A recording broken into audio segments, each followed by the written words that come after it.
So hi guys, and welcome back to my channel. I hope you guys are having an amazing day. So as you can see, you guys, we are outside in my garden and we are going to give it a winter cleanup. This space definitely needs a little bit of work because I have some plants that I need to get rid of. I also have a few things that I need to cut back, and then also have a few plants that I need to deadhead. So if you're new here, welcome. My name is Trina. On this channel, I share all gardening inspiration. I garden here in Houston, Texas in Zone 9B. So I'm sharing with you my small garden and how I maintain it. So we're starting off right here by my window box that's on my she shed. I wanted to go ahead and clear out that planter and just get it all cleaned up. And right now I'm just going to leave it empty for the winter. And then after, maybe towards the spring, I'll think about what I want to put in there and have some beautiful blooms and whatnot. But right now I'm just going to leave it empty.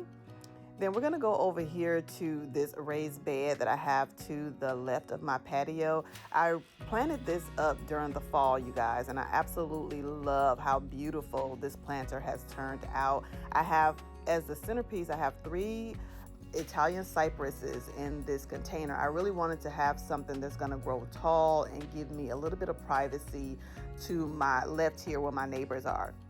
And so I think these these Italian cypresses grow tall, and then it'll still stay narrow, but they give me the privacy that I need on this side of the garden just to kind of block those neighbors.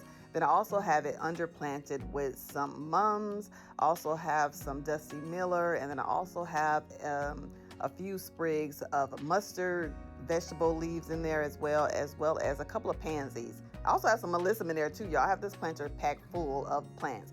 This was one of my favorite fall planters I did this season because, as you can see, those mums are still blooming and trying to do their thing. I did end up deadheading them a few times, but after I deadhead them, they just start to rebloom again. These are the perennial mums. I did pick them up from my local garden center here in town, and I think that's why they are actually reblooming, because most of the ones that you would get from like Home Depot and Lowe's, if they don't say perennial on there, they won't come back. They kind of just die out. But if they say perennial on there, they do come back every year. So yeah, I'm super excited about that.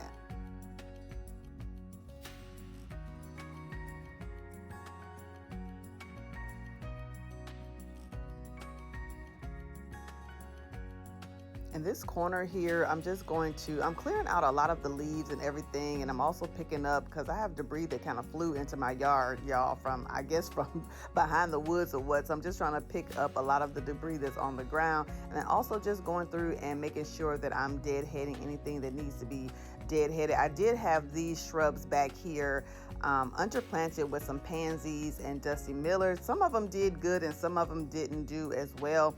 Probably because here in our area, we had a lot of warm days.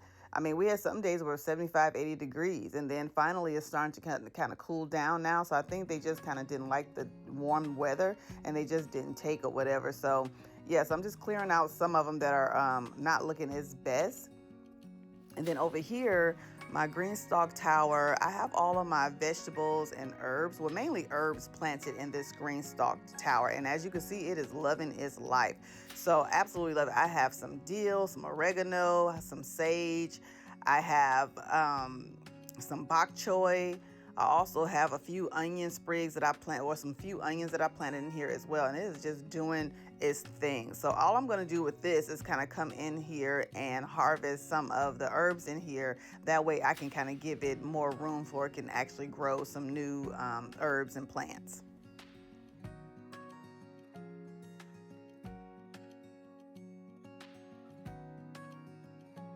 So over in my main garden, I have this long border that I have along my fence area, which I have underplanted with a lot of shrubs and trees. Right now, it kind of looks terrible because it's wintertime, so a lot of stuff defoliated and kind of died back, so you can't really see the whole gist of it. But my husband is just cutting down these ornamental grasses that I have.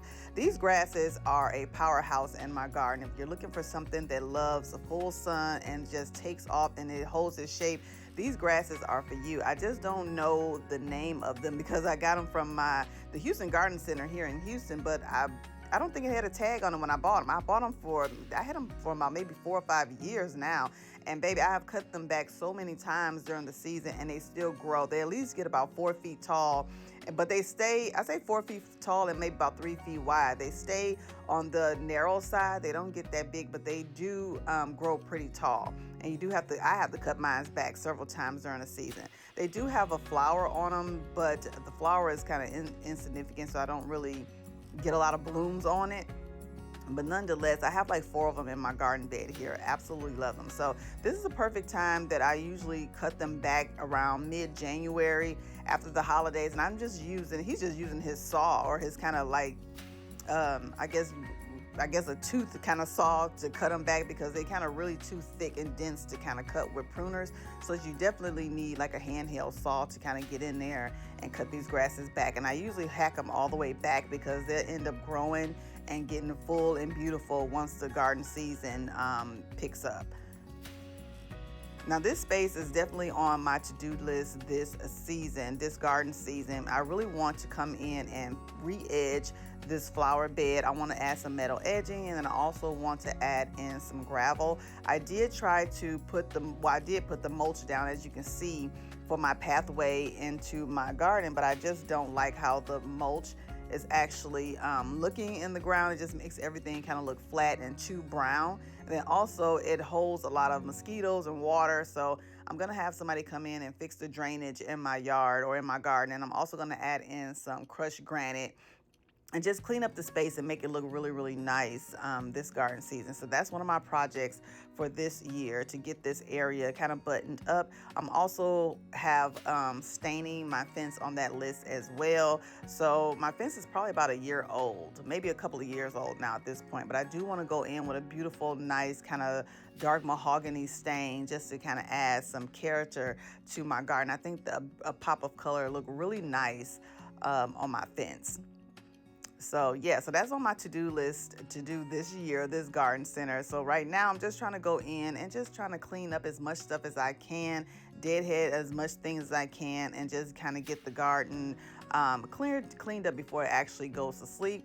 Here in our area and garden in zone 9B, our garden doesn't sleep that long. We have maybe about 2 months of like cold, like January and February, but come March, everything starts to take off. So I definitely want to get out here and trying to get everything, get as much as done as I possibly can. I also want to, we are going to have somebody come in and fence in the side of our house in the next week or so. So definitely stay tuned for that, because that's going to give me extra gardening space, also some space to put my compost bins and my trash cans and all that stuff. And then also I can actually use that space to garden in and create a beautiful, nice side yard, unopposed to what I have going on behind my shed. Usually behind my shed, I kind of store all of my tools and carts and all that stuff, which I'll probably still store some stuff behind there, but for the most part, a lot of that stuff I can move to the side yards and actually use this space. Maybe I can do like a little shade garden or something like that, and behind the shed, and actually utilize that space. So yeah, I'm excited for this year for the changes that I'm going to be making to my garden space. Just want to make everything a little bit more formal and a little bit more put together. So I'm just going to be making a few changes. As you can see, I did change the channel name. It used to be called My Secret Garden, but I changed it to Roots and Blooms. I think that name fits the channel perfectly. If you are new here, my name is Trina. I do have a home decor channel, and this channel is strictly made for just my gardening inspiration and for all of you who want to follow me on my gardening journey. So yeah, so if you're new here, I would love to have you stay and subscribe and become part of our family. And if you are returning back, y'all, hey y'all, welcome back. Thank y'all for sticking with me. It's been a while since I posted a garden video on this channel.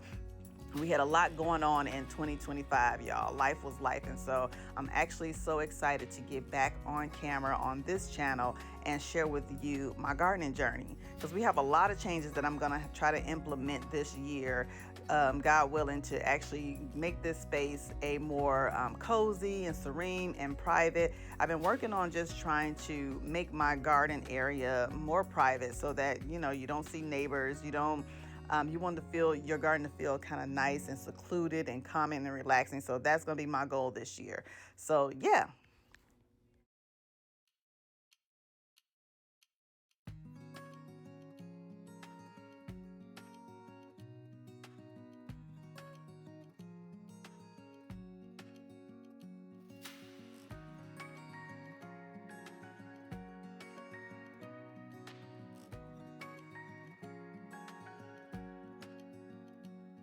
So I think around midsummer, maybe around June or July, I planted some lantanas in the front part of this bed. And when I tell you those lantanas have worked and have lived their best life, baby, they have put on a show. When I say they have bloomed from late summer all the way up until Christmas, they were still blooming.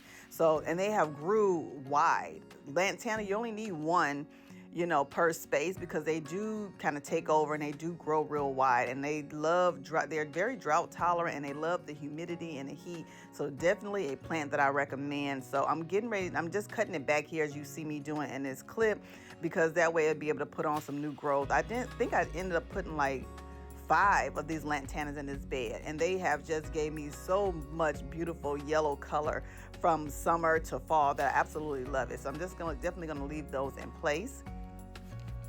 And then over here in my raised bed area, I am going to try to get this space buttoned up as well this garden season. Right now I have some vegetables growing in here. I do have some broccoli, I have some kale, I have some collards, I have some cabbage, and then also have some onions, garlic, spinach. I have a lot of brassicas that I have growing into these raised beds that I wanted to garden for this winter season. So I'm absolutely loving that. But after the winter season is over, I don't know if I'm going to continue growing vegetables in there. I might grow a few, because a lot of that stuff I don't eat on a regular basis. And even when I do grow it, it's like a lot. So I probably end up just doing like maybe tomatoes and peppers, a few of those plants. But the whole beds, I don't think I'm going to designate to vegetables. I think I'm going to add in some cut flowers in a few of those beds as well, and just save maybe 2 of those beds for actual vegetables. So yeah.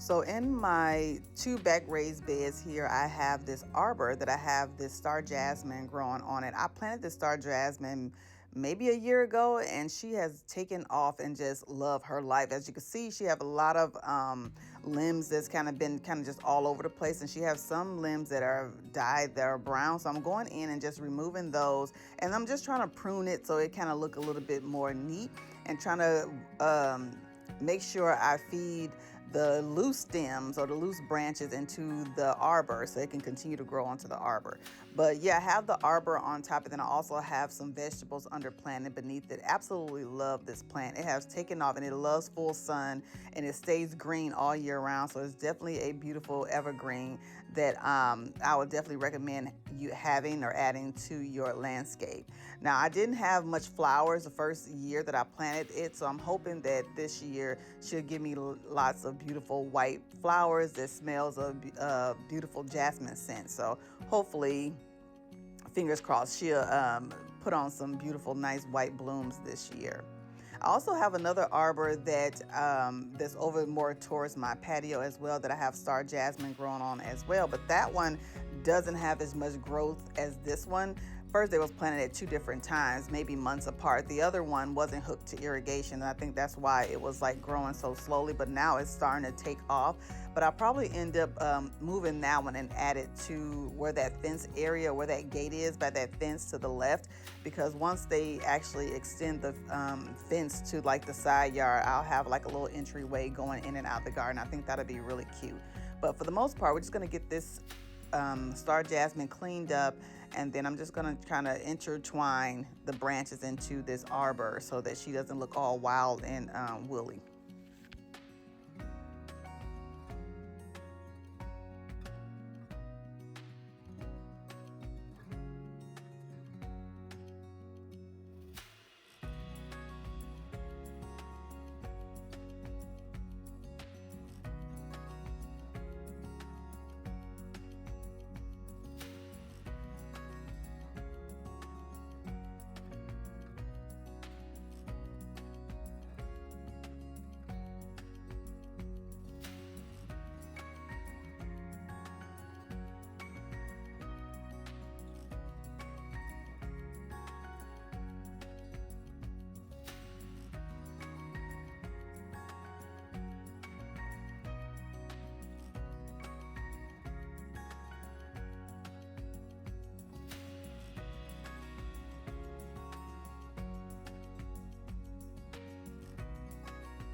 So I have like 4 purple pillar Rose of Sharon shrubs by Proven Winners that I absolutely love. They are gorgeous when they in bloom, and they just gives a really nice narrow height to the space. But last year in 2025, they did have a lot of fungal damage to them. So I'm using this rose pesticide just to kind of clean off or try to prevent any bugs or aphids. I think they had it was infested with spider mites. I think that's what it had this past summer. So a lot of the leaves was damaged, a lot of the foliage, but this plant is a strong plant. So it defoliates anyway during the winter time. So I kind of treated it, and then I just left the foliage on there looking crazy until it actually fell off.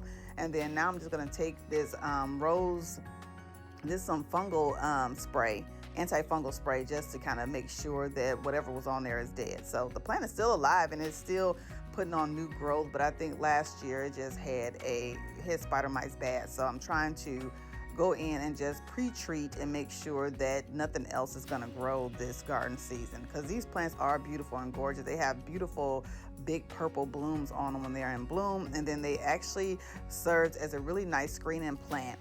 And right now they're on the small size, but they do get up to 10 feet tall. And I think mine's end up getting 10 feet tall. So you can prune them back. You don't have to, but once you prune them back to the ground, they still grow and they take off. So they definitely is a resilient plant. So I'm just taking this rose fungal spray, and I'm just spraying on all of the Rose of Sharon. You can find this at Home Depot or Lowe's.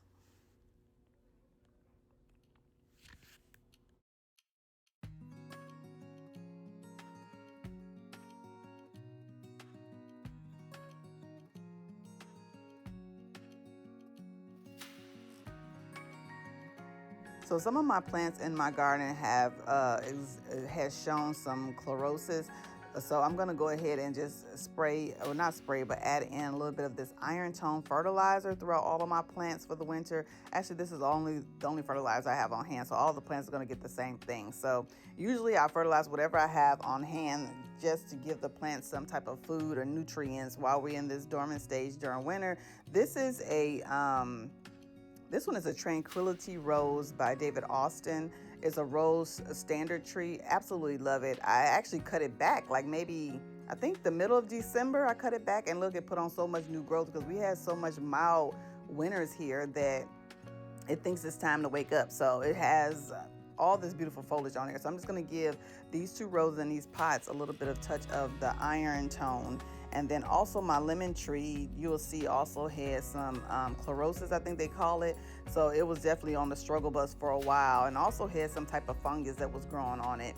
So I'm gonna add in a little bit of iron tone as well. But I did go ahead and treat the lemon tree with some antifungal spray as well. So yeah, I think a lot of times, sometimes my yard is a little too wet. So that's why I think that the crushed granite actually help with the drainage and the moisture back here, so that it's not making everything too wet. Because sometimes when stuff is too wet, then they start breeding bacteria and bugs and all that stuff. I'm just taking in some potting soil and topping off these 2 shrubs a little bit more because some of the dirt has kind of gotten depleted. So I'm just going to refill it up again and then add the fertilizer.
If you live in a Houston area, Houston Garden Center always has like their end of year sale where they have all of their shrubs and some of their perennials like 60 to 70% off. So during this time, I always like to go in there and shop and pick up a few pieces that I wait until they go on sale because they're too expensive to buy during the season. And this lollipop cypress tree, or is a blue point cypress, that they have shaped into a lollipop that I absolutely love. I have one already, but one of them had died, so I was looking to replace it.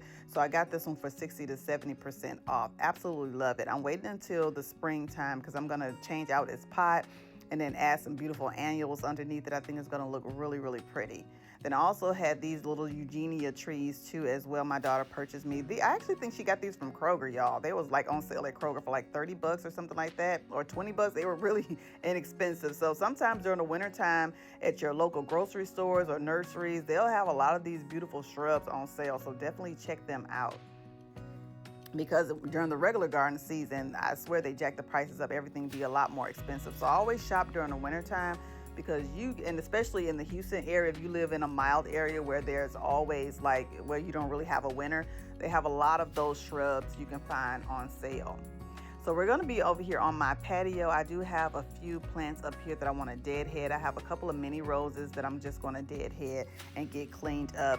If you're new here, I did have patio furniture up here, but I end up giving that to a family friend because I'm going to change up this area a lot this garden season. I'm going to put some new patio furniture on here. I really want something that's iron, that's metal, and something that I don't have to worry about that's getting too wet or damaged when it rains, because this gazebo is really nice, but it does let in water when it rains heavy.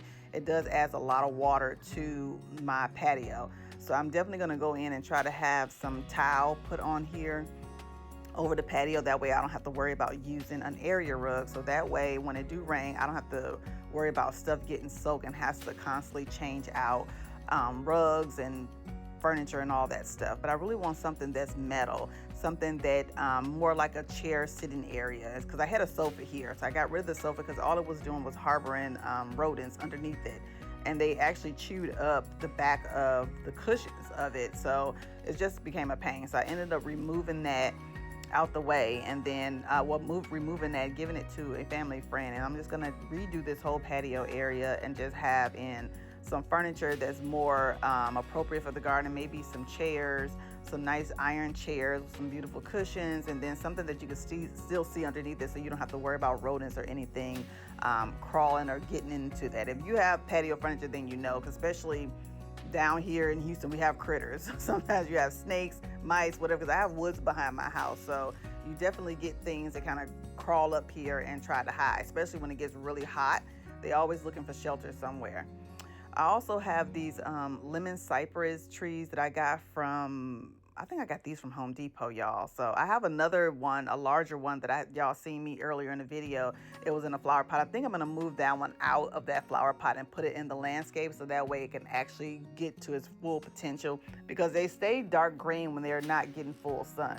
So if you put them in the full sun, they'll have that beautiful green chartreuse color and just gives off a beautiful lemon smell. So yeah.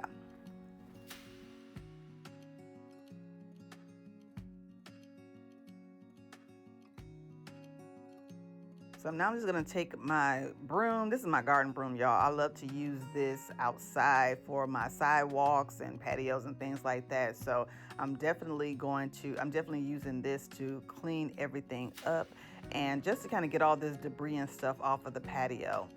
But yeah, so I'm so excited, y'all, for this 2026 garden season. I just love to be outside in nature and garden. I really love being outside in the fall and the springtime in the garden season in my area because the weather is perfect. Usually it's a little cold and nippy in the morning, like maybe in the 40s, but by the afternoon it's usually in the 60s and 70s. So it's really nice. So you actually can get a lot of things done when the weather is that nice, because you don't have to really worry about sweating or being too cold, you can actually get a lot accomplished. So that's my goal, is trying to work on everything that I can. I'm not gonna be able to do everything all at once, but I think that if I come out here and I do a little bit at a time, or just break things up and do a little bit at a time, I can get a lot accomplished in the year. So let me know down in the comments section, what are you guys working on this year in your garden, or what are your aspirations for your garden this year? I really want my space. I've been working on making this space more serene and just inviting and comfortable as I possibly can make it, because your garden is supposed to be a space of relaxation, at least for me. So you can relax and you can unwind. You can maybe just sit with your glass of wine and just kind of enjoy nature. So that's what my goal is for my garden. So let me know down in the comments, you guys, what are you guys planning on working on this year in your garden?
So I have a few plants inside of my garden that are on irrigation. Most of my stuff is on irrigation, but I have a few pots that I have to hand water. Like a lot of these shrubs back here in the back of this fence area right here are on irrigation, but sometimes I like to go in and water them deeply so I can get a really nice good drink.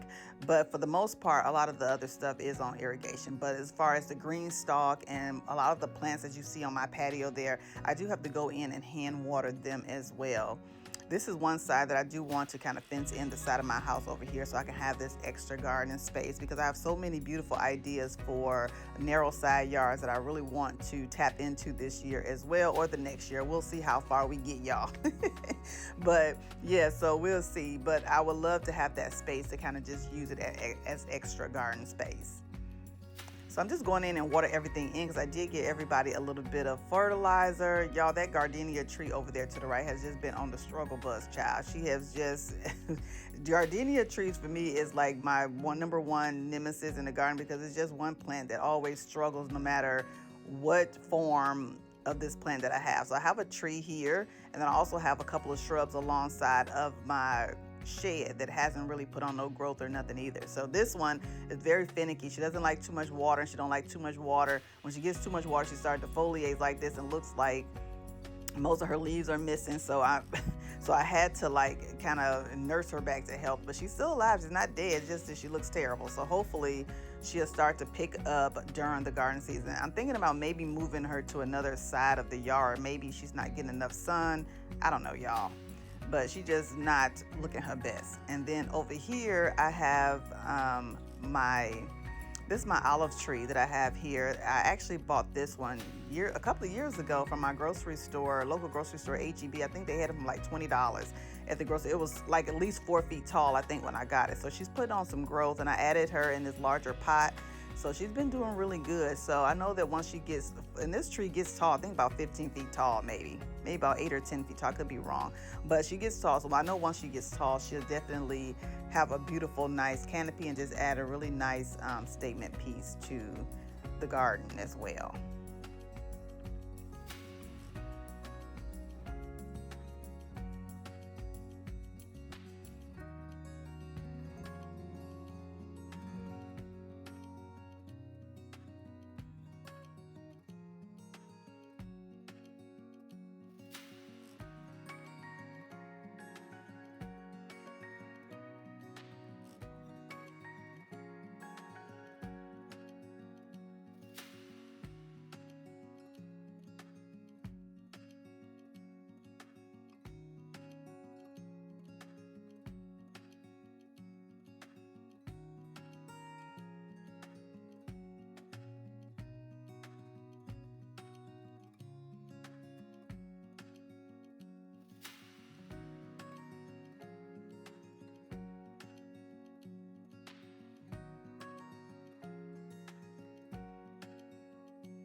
So I hope you guys enjoyed this video. If you did, please give me a big thumbs up. It really helps out my channel a lot. If you're not already subscribed, don't forget to go ahead and hit that red subscribe button. I hope this video gave you some inspiration to, if you can, get out there and tackle some things in your own garden. I know some of you guys who live in a colder zone may not be able to get out here in your garden because it is cold and it is snow outside, but you also can start. This is a perfect time for you guys to maybe start some seeds or try to start some planting some seeds, or at least planting your garden for this year if you can't actually get out there and work in the yard. But yeah, so I hope you guys enjoyed this video, and I thank you all so much for watching, and I'll see you all in my next one. Bye.